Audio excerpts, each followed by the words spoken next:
Oh my, listen, I know you guys see gas prices going up, so rent's going up. You wanna live here in this little pantry, you gotta start paying up. You can start by paying me in some sesame seed buns, because today on the At Home series, we are taking on the infamous Burger King Whopper, one of the most famous sandwiches in restaurant history. And it's actually bomb when you get it from Burger King, but imagine on the At Home series, making it from scratch here at the house with fresh ingredients. It takes it to another level, one that you can't even imagine. So listen, Burger King says have it your way. I say let's have it at home. Let's go.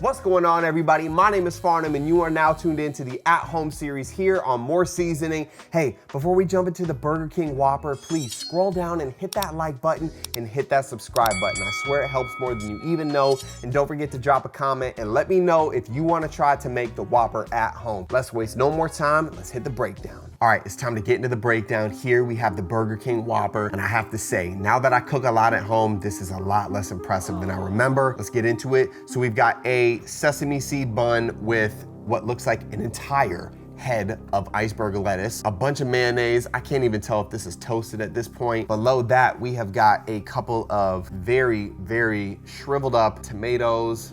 Oof. That's mushy. We got a couple of onion rings, not even cut up, just some full onion rings. Looks like we got 4 or 5 pickles on here. And this is what I'm most interested to see is the patty itself. As you can see, there is a lot of suspect territory on here. I'm actually gonna punch that in real quick so you guys can check that out. As you guys know, if you're gonna order from fast food, there's no telling what you're gonna get.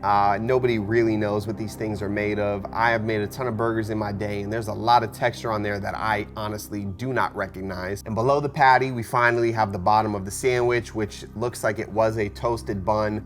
No sauce, no condiments or anything on here. All I have to say is I think that we can do a lot better. And like I said, they say have it your way. I say let's have it at home. All right, so let's go ahead and address the most important thing when it comes to a burger, and that is the burger meat. So for the Whopper, we are going to use 80-20 ground chuck. And to keep it on brand for the Whopper, we're gonna do a 1/4 pound. We're gonna weigh them out, and then we're gonna let them sit out and come down to room temperature. All right, once we've got them weighed into 1/4 pounds, it's really important that we don't overwork the meat here, because if you overwork the meat, it becomes tough, it becomes chewy, and you lose that juiciness that kind of builds up inside of the burger. So now all we're gonna wanna do is go ahead and turn these into patties. Like I said, don't overwork them. We're gonna pat them flat, and we wanna get them to about 1.5 inches thick.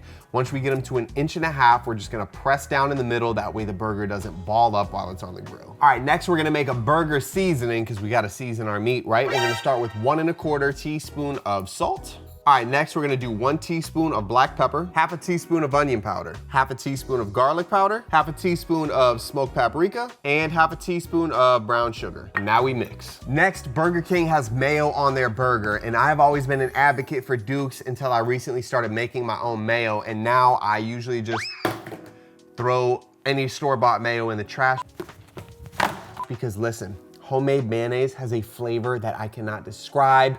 It is incredible, and I'm gonna show you how to make it right now. All right, we're gonna start by separating an egg yolk from some egg white, and that's gonna go into the bowl. To the egg yolk, we're gonna add 1/2 teaspoon of salt, 1/2 teaspoon of Dijon mustard, 1/2 teaspoon of sugar, 2 teaspoons of lemon juice, 1 tablespoon of white wine vinegar, and now we mix. All right, now I know this doesn't exactly look like mayo, and that's because we're missing one ingredient, and that is a neutral oil. So you can use an avocado, a grapeseed, corn, or some olive oil, whatever you have on hand. And we're going to very slowly stream in a few drops at a time while we mix. That way we can turn this into an emulsion.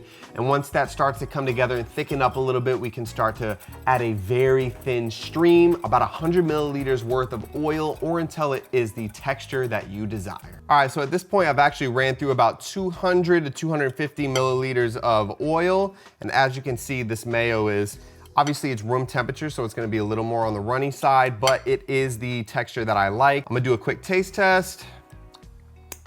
We're gonna add a little bit of salt, mix that in. All right, so at this point, I've got my mayo. I'm gonna let this sit out at room temperature for like a half hour to an hour, let all those flavors develop, then in the fridge, and it's good for a week. I have some that I made earlier right here, and I'm telling you, it is incredible. The only other thing I did to this is I added a fresh clove of minced or grated garlic right in there, which is exactly what we're gonna do to this one. And then mix the garlic in. All right, we're gonna do a taste test real quick just to make sure we're on point. Again, this is not gonna taste like your regular store-bought mayo. It's gonna have a lot more flavor to it.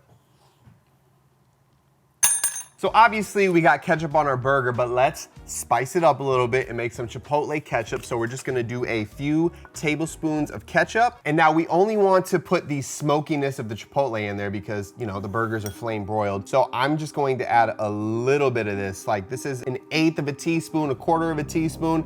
I'm gonna add that in there just to give a hint of the chipotle and a hint of the smokiness because it can be overpowering. Let's mix. All right, so before you go all gun-ho on the chipotle, listen, it is a very pungent ingredient and it will overpower a lot of the lighter ingredients in the burgers. So when I say use it sparingly, I mean I only want there to be a hint of chipotle in that ketchup. So let's taste test. And that's perfect. It's not spicy in my mouth, which means there's not too much in there and I'll be able to taste other things like the burger, the tomatoes, all the good stuff on the sandwich. This is just to add a little bit more seasoning and spice and flair to the ketchup. All right, so now we gotta prep our lettuce. As you can see, I have a head of iceberg here and it's cut in half, okay? And the reason we're gonna do that is because Burger King just rips some shreds off and throws them on there. It definitely messes up the vibe of the burger. We wanna add some volume, some attitude, and we want to get some nice bites of lettuce in every bite. So all we're gonna do, once we cut that head in half, and we're just gonna run our knife very finely across the length of it, and we'll get some nice thin strands just like this. All right, next we got a white onion, and very similar to our lettuce, we're gonna wanna make nice thin slices of this. That way they're stackable. That way we get some onion in every single bite instead of, I know it's happened to you. You ever bite into a sandwich, boom, and you bite down and then the rest of the onion circle comes out and it's like hanging from, it happens to me all the time. So we're gonna do these very thinly, very finely, and they will be perfect. As you can see, it's going to allow us to stack and give that burger more volume, more height, and allow us to get a little bit of onion in every single bite. All right, and lastly for our fresh ingredients, we have our tomato, and the type of tomato you're gonna use is a beefsteak tomato. Why? These tomatoes are a little more dense, they have a little more thickness, they're not as flimsy as a lot of other tomatoes. So all we're gonna do with this is we're gonna put it right down and we're gonna turn it on its side, and then we're gonna do about 1/4-inch slices or a little bit thinner than that.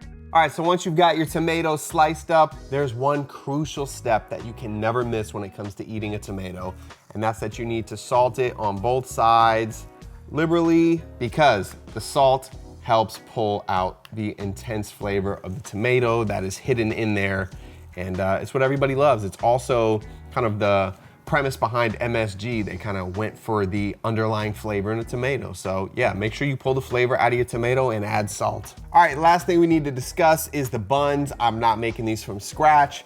These are just some nice dense sesame seed buns I found at my grocery store. And all we're gonna do is we're gonna take our homemade custom garlic mayo. We're gonna do a light coat on the inside of each bun. And we're gonna throw them on a pan on a medium heat for a couple minutes until they're nice and toasted. Don't forget to flip the bottom bun over because we want that to be nice and solid and crispy. And if you're wondering what I'm doing for the pickles, I say just grab your favorite brand of pickles, the chips. Just for now, I'm gonna come up with my own pickle recipe that's gonna blow all the ones in the store away. So for now, just use whatever you're accustomed to and you like. All right, as you can see, we've got our toasted buns, and now the only thing we have left to do is cook our burger. So on the first side, we're just gonna take some of our burger seasoning and do a nice generous coat. And this side of the burger is gonna go down on the grill first, and then we'll just hit the other side with some more. Let's go do it, seriously, come on. All right, so here we are at the grill. We got our burger. I've got the left side of my grill on high, the right side on low in case we need to slide it over. We're going seasoning side down first. Let's do it. All right, so we're gonna leave it on the first side until we start to see moisture pool on the top of the patty. When we see moisture start to come through, that's when we know it's time to flip. It's probably gonna take about 2 or 3 minutes. All right, as you can see, the moisture is starting to pool, so that means that it's time to flip. But before we flip, we're just gonna go ahead and add a nice generous amount of that seasoning on there. Don't be shy. We're just gonna gently go under here. We wanna keep those grill marks and that flame broiled intact, and here we go. Oh Boy, that looks gas. I like to add just a tiny bit of Worcestershire. Again, we want that smoky, flame broiled vibe going on, so I just add a few drips on there. All right, we have got our flame broiled burger, and now it's been about another minute and a half, so I'm just gonna easily and gently slide underneath here, and we are gonna capture that in all of its juicy beautifulness. Ladies and gentlemen, it is now time to put our Burger King Whopper together. Let's go.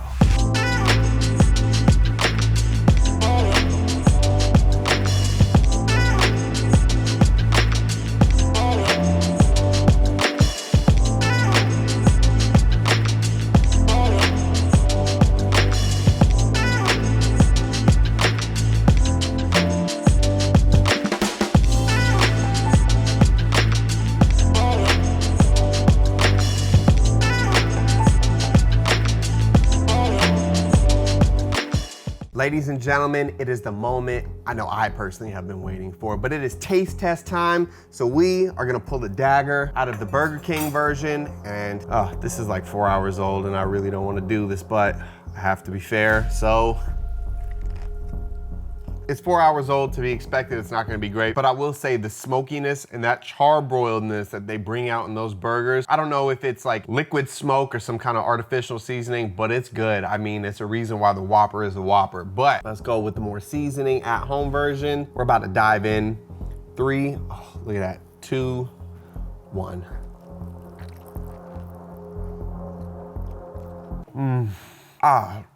I'm speechless. Oh my God. Oh my God. Hold on, I need to wipe my face up, bro. Okay, so I like to judge food based off the amount of flavor and the depth of the food, right? So there's one thing that Burger King gets right, and it's that they're able to get that smoky char-grilled flavor. But with this, not only with that Worcestershire and Chipotle did we get that smokiness, the mayo, oh God, it is, I'm not kidding. I've made burgers on my channel before, but shout out to Burger King for inspiring the absolute best burger I've ever made. This is out of control. I've never had a burger that is this full of flavor, this so well put together, the crunchiness of all the veggies, the softness of the cheeses and the sauces. That burger is just perfectly tender. It's not chewy. I'm low-key, I'm blown away. This is absolutely amazing. This is what I have to say to the Burger King Whopper. Are you ready?